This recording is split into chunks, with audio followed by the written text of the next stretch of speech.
to be proven that it would have to be intentional, and there would have to be, it would have to be content biased, and there's a bunch of different things that go into that. So it's a situation of, I don't like what you're doing, so you're not allowed to do it.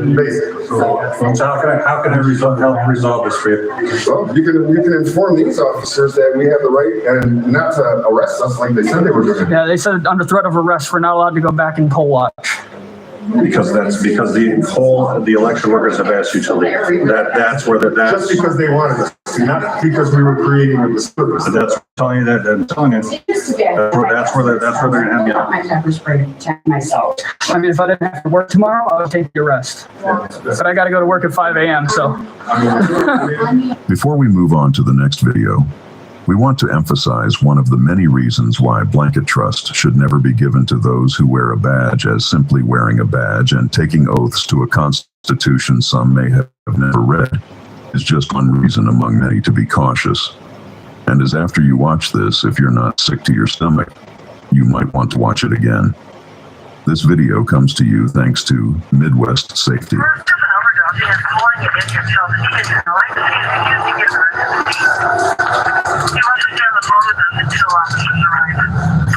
The officer would never make it to that scene.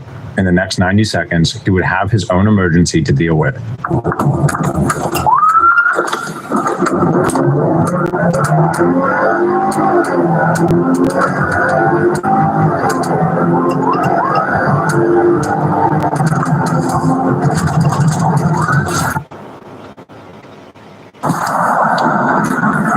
CPR in progress.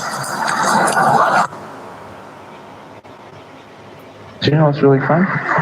Making a website on Wix. Hey, we're How Ridiculous, 3 childhood friends and digital content creators that do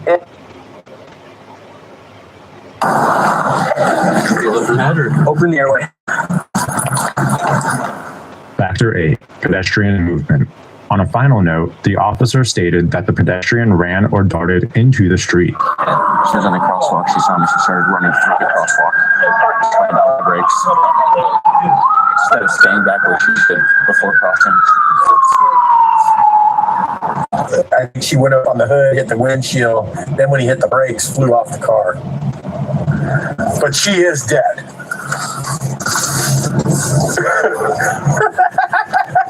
That's the voice of SPD officer Detective Daniel Otterer.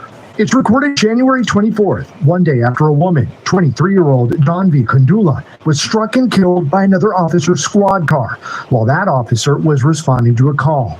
Kandula was in a crosswalk when she was hit by the patrol car that was going 63 miles per hour in a 25-mile-per-hour zone. It does not seem like there's a criminal investigation going on. In a different portion of the call, the officer appears to be talking about paying off the victim's family, such as a monetary settlement if the family were to sue the department. No, it's a regular person.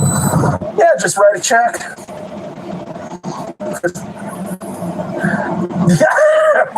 $11,000. She was 26 anyway. She had limited value.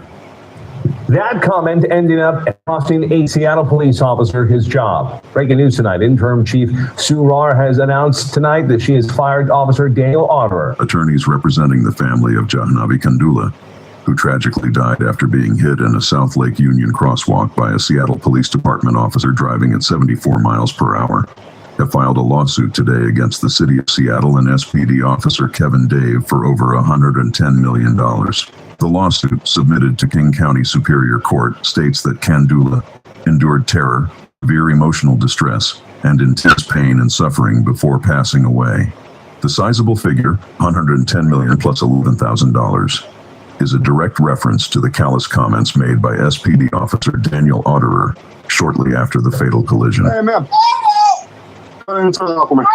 This next video comes to you from Bodycam Pro. I've seen this one, we'll skip past it. What business to do with that?